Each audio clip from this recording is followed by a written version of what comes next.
You're about to watch a video that has snippets of my soccer/football career.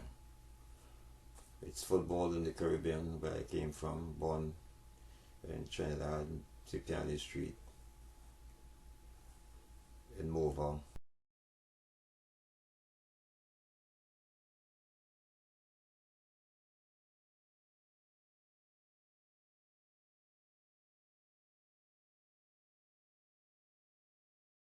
I came to Canada in '72, and lo and behold, it's soccer here. It's all the same game, um, and it's just about the improvement in making yourself into something. But before we get any further, I'd like to take this opportunity to thank my mom and dad, God rest her soul, the dear soul actually. Um, she's better known as Sister Muggs. Her name is Iona, and my dad is Victor Senior.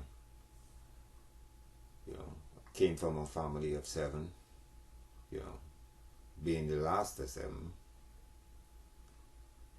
after Lucia as the oldest, Leroy, Evis, Yvonne, Yvette, Victor Jr., and then myself, Aldwyn.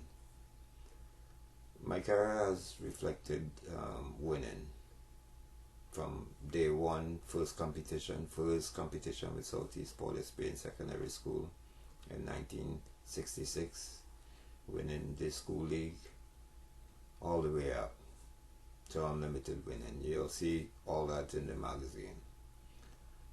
But more importantly is not about the 20 plus scoring titles like on the cover of the magazine, and the MVPs and the player of the year and the coach of the year, and it goes on and on and on. But in doing this, it's reflecting a career and a life of people, being around people, and luckily being around the right people, or being able to sift and stay around the right people. We're in a world where we have to accept everybody, but you know, as you get older, you find your niche in friendship and in people. And I've been blessed, you know, to be able to detect and be comforted by what is the right people for me to move forward, to advance whatever objective and goals that I have. For some reason, the soccer ended up being the pivotal part of my life, but I didn't really look at it that way. If I did, maybe I would have stayed in Trinidad while being called to the national team just 2 weeks and migrated to Canada. I really wanted to see something different, you know. Jobs was few and far in between. Looking at the options of a football/soccer career, it wasn't too appealing to me. And then going through my fast progression in this sport, and having my brother, which is one of my main examples in everything I do, Victor and Leroy.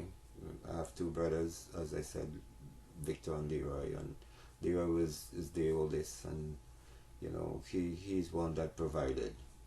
Him and Lucia, they provided, you know, when my mom didn't have and my dad couldn't come up to speed. They're the ones that I know from growing up that was there around my mom and provided. But Victor is the one, you know, once the opening and the little light at the end of the tunnel seemed to be there, he seemed to always be getting close to the end of the tunnel. So in seeing the light at the end of the tunnel and him being in front of me in terms of not just age, but seemed to be seeing the same light, he was a good example to follow. You know, him and Christopher Puss Williamson. But again, even watching his example, it rubbed off on me because he wasn't really getting the opportunities that I thought he should have. in the national team, where we progressed from Cipiani United, and we moved all the way to Coles and up to the national team, and he got on before me. He was right back, transitioned to stop or central back as they call it now, and evolved into a leader, captain in Coles, the first division team. But again, looking at it, remember that's the light of the tunnel for me, and him not getting his what I thought was his fair shake and being a right back or right footed player predominantly, and playing on the left back, that's a little nerve wracking for me watching him from his stands. Knowing I knew the game well enough as a person who dribbles, who being around Christopher Williamson, who can dribble, win. I knew where he was vulnerable, maybe not the opposition, so I was always scared for him and didn't really like it. Ended up getting a little distasteful for me, and then when you got around a person like Dennis here, which was my coach at the time, who seemed to have a problem with the system, and apparently after I left had a major problem with the football systems in Trinidad, then I see it for what it was, and decided I needed a different vision and if do something else in my life, and although I was asked and to stay, it was my time, to be on the national squad and be one of the younger guys on the squad. It never really honestly appealed to me. So it's ironic now where I look back at my career with so much winning in the sport, still with no regrets with the choices, all the choices I made, that I guess was destined to be in the sport and do what I'm doing, and reaching this stage now where I can retire and be independent and travel the world in the sport, and I feel blessed because everything just opened up, where I can do that and stay in the sport that I moved away from when I left Trinidad and end up back into here in Canada, and be able to accommodate people and here in Canada, and be hospitable to people, youth teams that are coming up from different parts of the Caribbean, as I say in the magazine, so this magazine and this information is all about winning. It wasn't really meant to be, it wasn't even meant to be a career in football/soccer, because I came up and started to study correspondence, but that's the way it is. And I look back and and everybody know I have the information on the stats, and after writing with the newspaper and being to the World Cups, I felt the magazine was the best way to go after a website, and that's where we are now, from those teams and evolving and running teams and running leagues, and being part of executives for pro leagues and signing contracts and renegotiating contracts for players, and that's more important than even just the scoring titles now when you look back at it. I'm not saying for all you young players out there or any player in any league that you feel good if once your career is on, those things are motivating factor to be the best it could be. But for me, after the fact, when you look back, I can tell you now the most important thing is the journey with the people. That's what you remember, the people, the places, and how you incorporate the people and the places and the incidents and the situations and how you handle them, and where you are now. Because where I am now, I really have no regrets. No regrets. So it's nice to be, and as far as health, I can knock on wood that again I'm kind of blessed. As the health, one of the parts in my career I know, and that's the reason why I'm doing the magazine. I've been asked to do a bio a long time ago, because people more recognize my winning than I do ponder on the success. But everything happened at the right time, and I figured now is the right time. The name Aldwynable is encompassing my name Aldwyn, the winning, which is over, as I said, 80%, and it's all winnable, meaning everything is winnable, meaning you could succeed in anything you do once you put the work in, once you put the time in, once you put the effort in. More importantly is when you have the right people around you in a team concept. The other parts you can keep alone if you're in an individual sport, that's, but I was meant for team sport. As midget, I've needed the support and the endorsement from people first to make it. So my whole chemistry and my whole DNA is around people. Not at this point, not acceptance by people, but feeding off of people and continue to learn from people. So hopefully you enjoy the rest of the information I'm gonna pass on here, because to me, yes, I've won, but you'll see the circumstances around being a player and being an executive. There's lots of challenges that at times when I give the challenges time after time, don't get down, because there's an end product. Even in this video, you would find times that you wondering, okay, is it objective here or no? It's just facts that being revealed, and hopefully in sequence, which make it a little easier for me. The sequential is the same as the magazine. The sequence make it easier. I don't have to write anything down. I just reflect your life in a sequential manner, and that's what I'm doing here. I'm not really one to talk about myself. As a matter of fact, people who talk about themselves the way I was brought up don't normally live up to expectations. But this is a review, so I'm in safe territory to just reflect the past. And in reflecting the past, you'll notice when you look at the magazine, I did accomplish a lot during my career.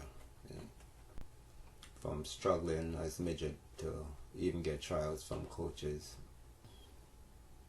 Up to this day, I still have to answer why people call me midget. If you read the magazine, you'll find out, but it's self-explanatory in that I was small and seemed smaller because I always hang and move around with the older and bigger guys. Looking at some of the pictures now, yeah, I might have been small for my age up to the age of about 17, 18. Being a little smaller than the older guys, or willing to try to participate on teams, it got a little frustrating, but at the end of the day, you have to be determined and you have to persevere, and and you need people to have your back, especially where you grew up and where you've been around. And I've been lucky and blessed to have that in Morvant, where I started. But just like everything else, even if you're a big guy, I think everybody have to prove themselves.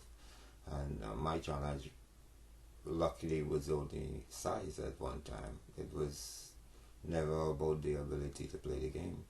So, we all have different challenges, and, that was mine. And it seemed to be, after that, that was only the main challenge that I had in terms of soccer/football career. The area I had to step up with to really show coaches was being able to defend or tackle. I figured once I was able to stop people one-on-one or break down plays defensively, it would show that I had a knowledge of the game which which beyond the size is very important when you're showing the knowledge of the game. It's a novelty that people like, especially when they're watching from the sidelines. Under normal circumstances is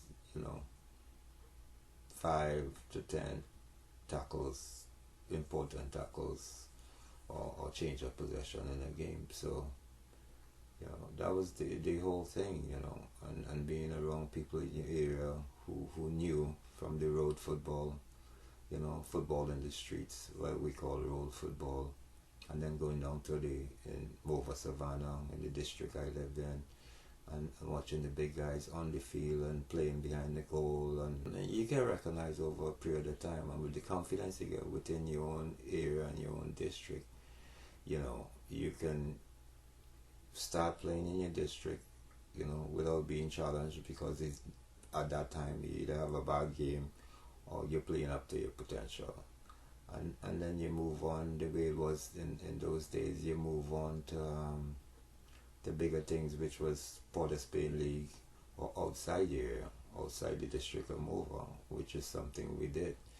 But and looking back, luckily Southeast Port of Spain Secondary School did implement a football team, school team, and now the school joined the Progressive League, Football League, under this teacher named Clarkey, and we won the league. But even in the beginning of the school team, there was a coach who felt that again I was a bit small, but later when I ended up making the team about the second game, and was a feature, was a protocol from there with Southeast, but the novelty thing, and then the next thing was Maple Juvenile, but before Maple Juvenile, the Port of Spain Football League opened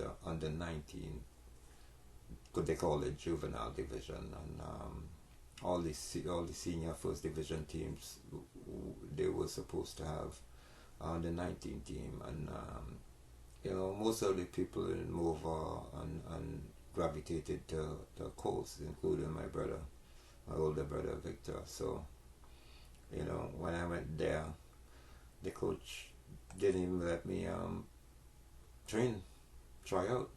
He just said, I think you should come back next year. You're too small, and embarrassed. So I walked the area, Queen's Park Savannah, it was where most of the PSFL first division team practiced, and I locked into being signed or accepted by Maple under Polly Regis, as you would see in the magazine. And again, at that time it was a bit late in the tryouts, so but I started again around the second or third game, and I think it's from Maple what I guess some of the coaches. I remember my first game in front of the grandstand, they used to call it, in Queen's Park Savannah.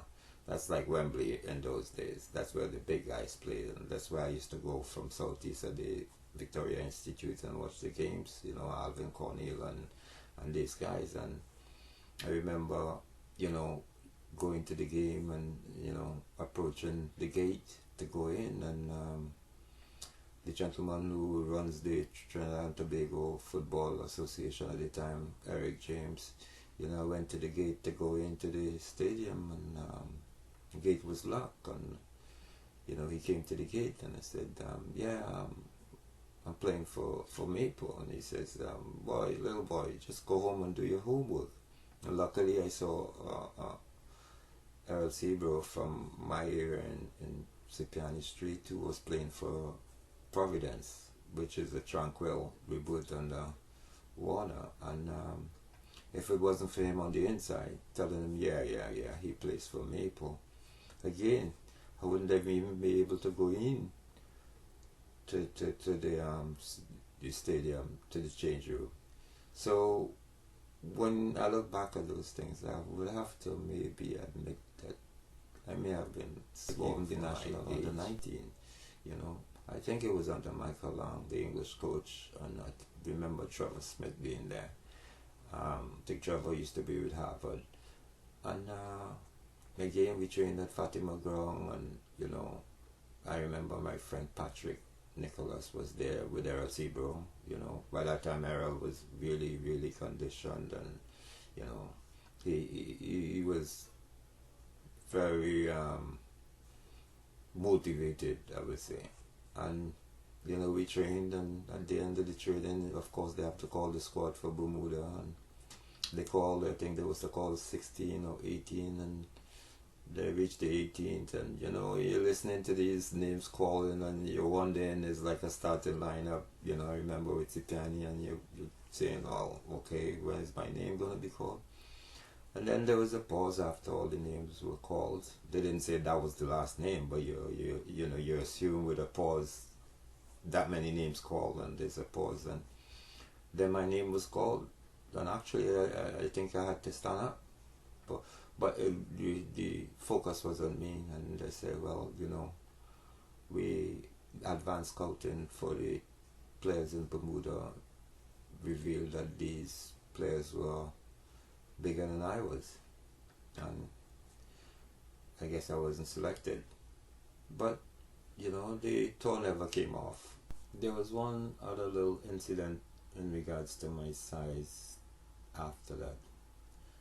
After the under-19, national under-19, was with Colts. We were playing in the Port of Spain Football League First Division. We were playing Defense Force, which is the Army, better known as the Army.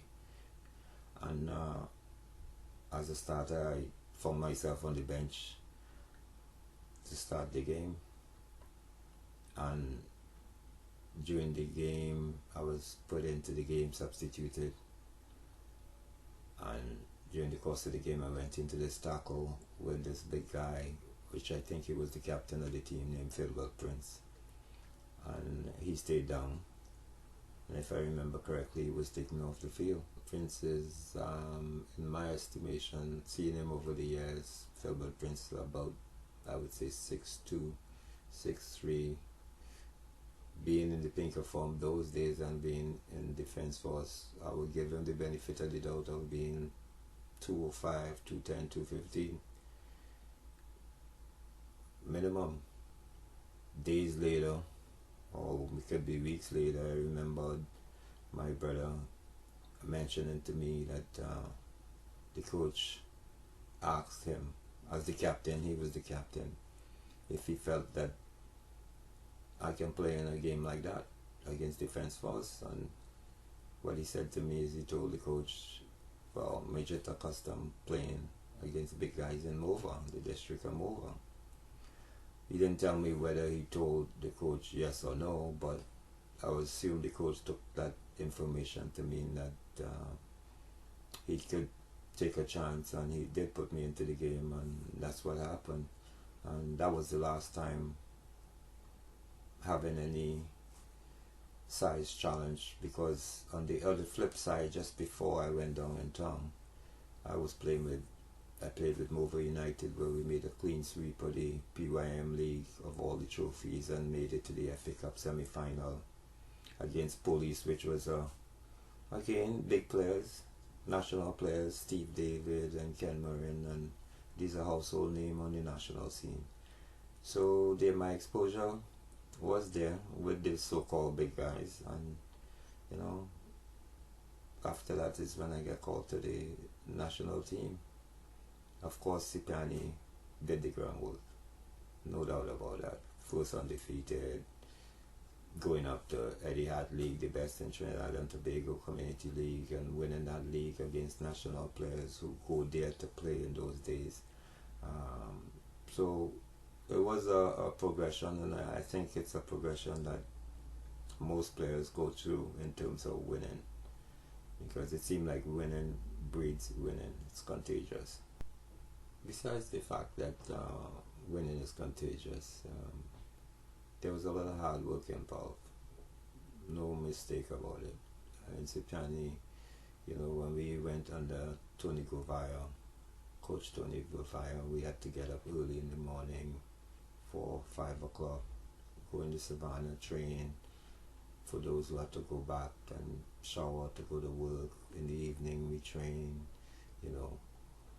We played in off-season league, the Super League up in University grounds, which is dry season. They call it dry season in the Caribbean, which is hot sun. That's when part of the year the temperatures are the hottest, and it's dry, it's dry season, so there's no rain, so it's a lot of heat. We played competition that time. So by the time the season came along, we in top form, and that's what happened. So for you out there, it takes hard work, and we did put in the hard work, and that's how winning comes. Winning comes with a lot of hard work. So it might be contagious, but the hard work has to be contagious. As also player / administrator was fairly easy in terms of the result, but what I had to do is, and that's why this was a little difficult, is, you know, when you lead, you cannot, you're leading by example. So I never really liked what we used to call chatterbox guys who talk too much. So as a leader, because people look for flaws in the leader when the job is tough to get done, and you know the sport is a physical sport, which is tough in itself. And remember, I just mentioned all the training. So what I knew is that, you know, as the leader, as a player, calling shots, I had to lead in a way that I learned from Puss Williamson in the beginning. That's what I always, you have to, it's like a lever, you have to go back and pick up the information. And so I stayed low-key, try not to be too, you know, into yourself, and it helped in terms of credibility, you know, and that the work, I let my playing do the talking besides calling teams and making substitutions. I was a credible person to make those moves based on leading by example, what is expected on the field of play. And then meeting some young guys and that was the Flemington League, and that was also in the Marvel League. That's from the players into the spoilers regime, which is just a whole era of winning. But again, besides the playing and administrating, I had to transition again into just administrating, because I got guys who could handle the playing, and that's another phase, and that was the spoilers era, moving into the Caribbean stars, because as you would see in the magazine, the guys like Johnny Williams and the Anton Skirts and these guys transition from spoilers, some of them, into Caribbean stars who could make it, who were good enough to make it. The start of my administrative career in soccer was at the Street Guys Soccer League. I was already captain of Players Club, which was the top team in the league, on the league committee until the league administrator resigned abruptly. It was a resignation that I looked at in a position where the league would have folded. There's no two ways about it. You know, the presentation was called like 2 in the afternoon, and this was different.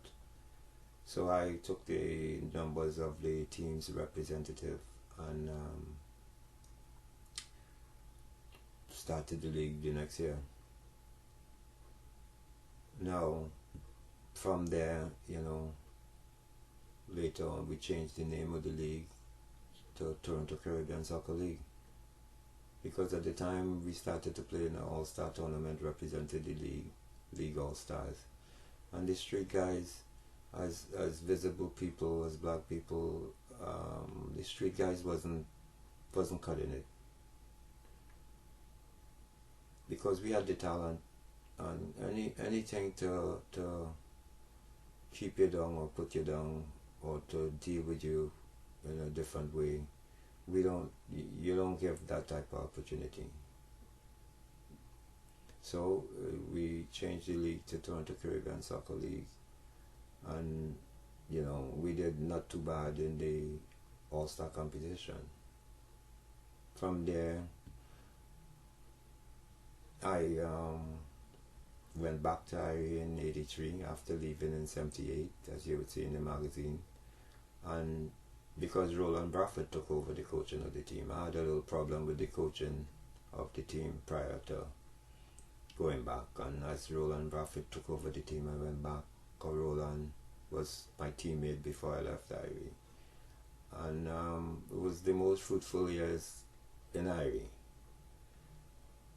From '83 to '86, '87, it was the best years on record in terms of the statistics and record of the team. As a matter of fact, in '83, the first year I was back, we came second. The second year, I won Player of the Year.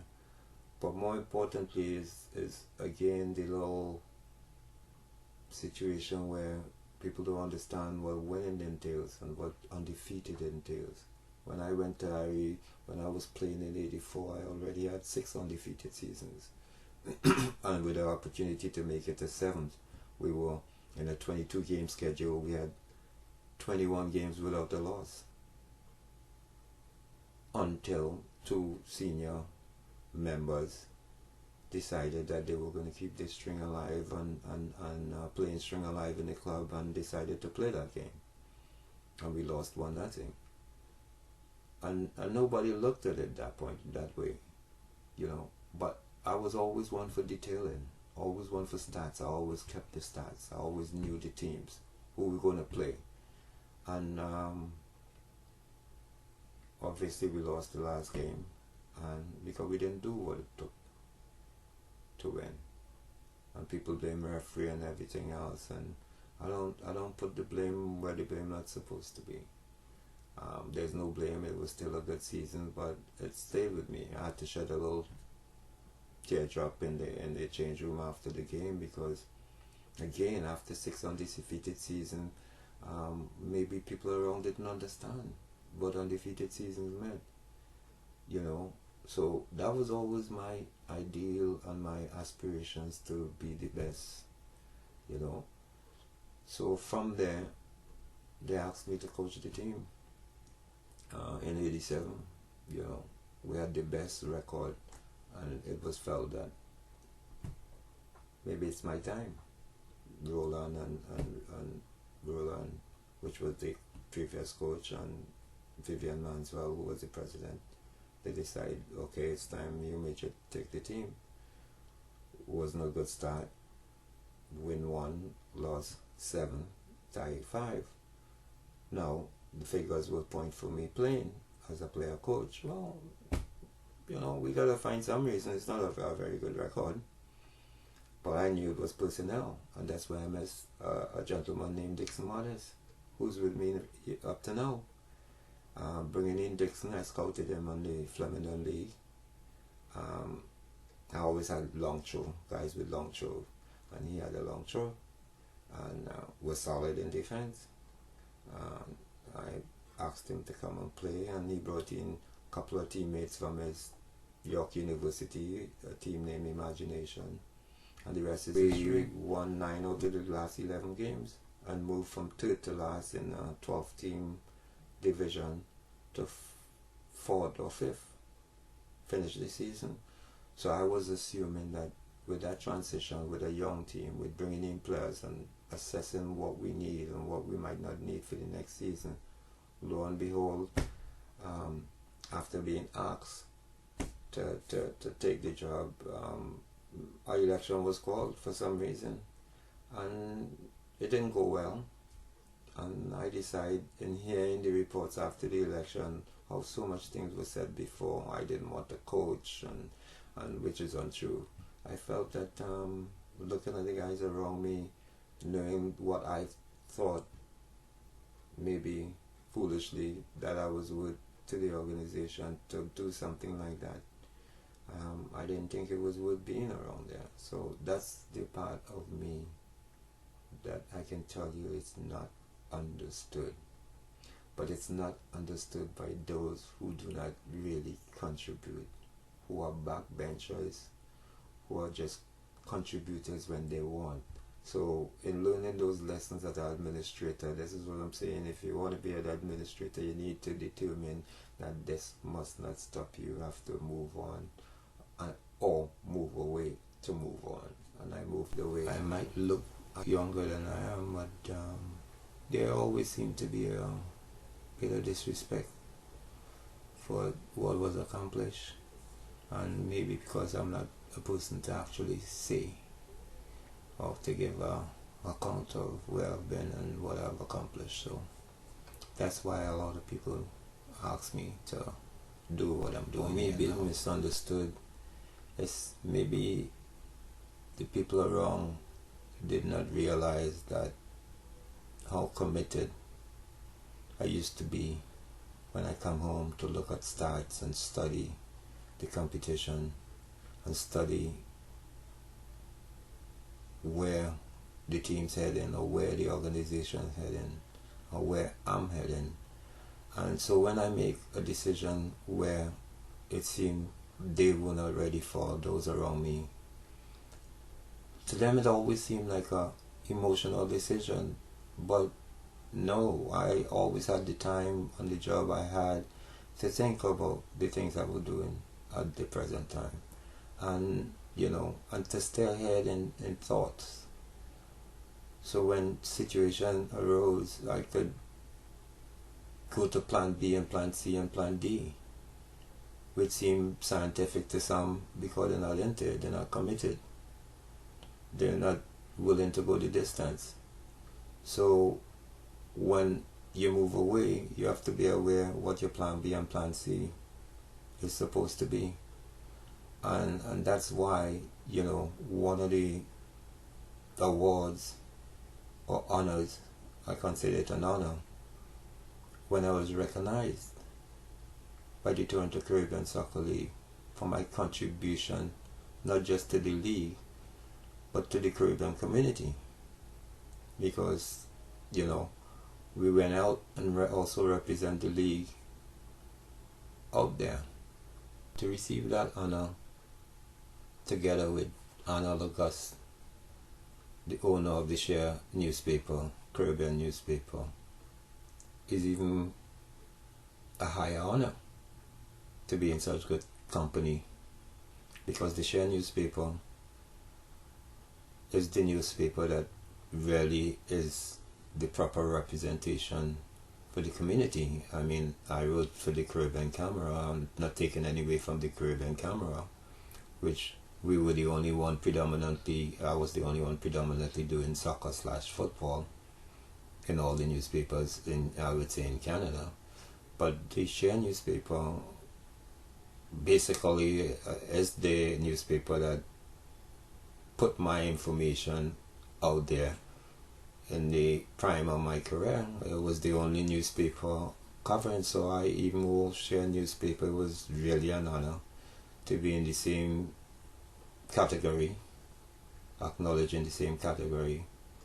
And it is also, maybe I should take this opportunity to even thank Arnold and the Share newspaper for keeping my career going, because as young people know, when you see your name in print, it does motivate you, and that's what Share newspaper did for me. Keeping in mind that even after the Award of Merit in 1989, Caribbean Stars wasn't on the map yet. Yes, I was winning with spoilers, in both the Toronto Caribbean League and then moving to the Malvern League, but I still move forward into establishing Caribbean Stars, representing the community, to now maintain it as a company, and also went into the media business with CaribbeanStars.com, and now Star Soccer Review, which reflecting the community still. So yes, you do get awards, but you have to continue doing the work as long as you could, for those that you could, and see where it leads you. And that's why I love the organization and the Caribbean Stars, because we had the best players who were given everything for the community. It was an identity. And the following year, and within the void, filling voids of organization, Caribbean Stars was formed, me and Noel Denny, with Ronald and Johnny Williams and the board of directors. But I told it alone. By the end, there was a financial requirement. Nobody stepped up, and I told it alone. So again, avoid stepping up, being committed. So when people look from the outside, it's not all easy, as I was saying in the beginning. Within the time that I'm towing that financial burden, the league that we're playing in had a financial burden. I was the treasurer, just a signing treasurer, not really active in the meetings. And there's a misappropriation of funds that the bank called me. So I was the point person now to negotiate payments of all these outstanding debts and stuff while I'm still working with Bell Canada, have my job, getting calls on the job, which was getting a bit crazy. So fixing that and having the league to go on into the indoor season, I had to run the indoor with the help of John Jolik from Toronto, Croatia. And that's how I learned how to run an indoor program and use that experience to run my own program with Caribbean Stars, to have the best indoor league in the community going annually. Another void filled based on the commissioner messing up. And then I went to Metro Lions. And because of Caribbean Stars just doing community events and not being in competition anymore, I was asked to be the liaison person for Metro Lions in Scarborough, where the stadium was going to be, and they needed really, that's a new club, new form club. And from liaison and knowing that I had my tournaments and coming up to Mountjoy where I had my tournaments, the owners were impressed. Again, unassuming, they didn't think maybe I was at that level. And then next thing they asked me to be the president. For whatever their political reason, but nobody can make me do what I don't want to do. And then they made me the general manager of the team. And based on little misunderstanding, I ended up being the coach of the team. And post almost the identical record of the Irie season in 87 in 2002, I was named coach of the year.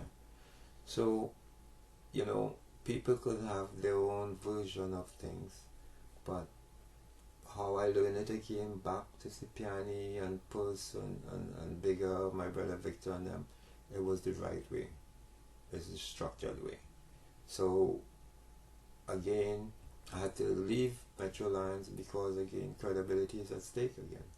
Somebody came in while I went to Trinidad to Carnival, and new CEO above me and very questionable. And my credibility again, I don't put at stake. I don't put it up. So I left. And again, the rumor, everybody has the rumor in our community without knowing the story, but I'm not out there to broadcast what the story is. I have my side of the story. And then I was asked to do the international game with Portmore United and Metro Lions and be paid well, held on a retainer. And from there, my international, my administrative skill as an event coordinator pop out. Yes, in sanctioning, you need certain things in place to do international coordination for events. And that was successful, the most successful we had in the community. And then there was Soccer Salute, where they asked me to coach a Trinidad and Tobago team. So it went on, and I can go on, but I think you got the truth in that. I don't like featuring. I never went in these positions, but assume it and always try to do a good job. And that's what I'm trying to do here with Star Soccer Review. Everything that faltered in terms of organization, or as a matter of fact, anything that didn't seem right, I either supported, helped to make right, or move away if trying to make right was going to make me look as a disturbance or some sort of keep back to the organization. You know, it's all about working and trying to accomplish the objective and staying focused. We don't know what's in store. I can't say in terms of, dream and, continue to dream, because, telling kids continue to dream, it seemed to them not realistic. But what I can say within that same vein is that if you're into something and you believe in something, if people want to interpret it as a dream, then so be it, but you should work hard to try and accomplish a goal. In that regard, you look at people like Dixon Mothers, you had Anton Scarrett, and everything seemed to fall in place as my career go along. Besides these young guys, I still had the help of the foundation committee members in Caribbean Stars, like my sister Yvonne, Constantine Welch, most valuable, Victor, my brother, better known as Bigger, Ken Molino, Val Hebrew, my friend, my brother, the heartbeat. We go from small all the way up. We go on and on. Noel Denny, the person who gave me the big link for Brazil, to be able to stay in Brazil from start to finish in the World Cup in 2014. Neil Beaumont, one of my younger players that passed through, who made the connection for Germany, World Cup Germany in 2006 and 2011, the Women's World Cup. And Vijay Singh, my journalist friend for AM Canada, who made the link for my stay in South Africa. So I still have these people who assist me greatly, and as I said in the beginning, still down to the people. And for you, the people out there, those who have been around me, I want to thank you for helping make my career and being around you fun, a success. We enjoy the winning, even if you did, for those who gave me a little trouble, you did make me better. I had to rise to the occasion. Hopefully we meet in the summer of 2017, God Spare Life, where I intend to do an appreciation event. There's another dimension, the musical dimension. I'm just going to give you a little clip for the summer of 2017 from Paul Katz. That's my DJ name.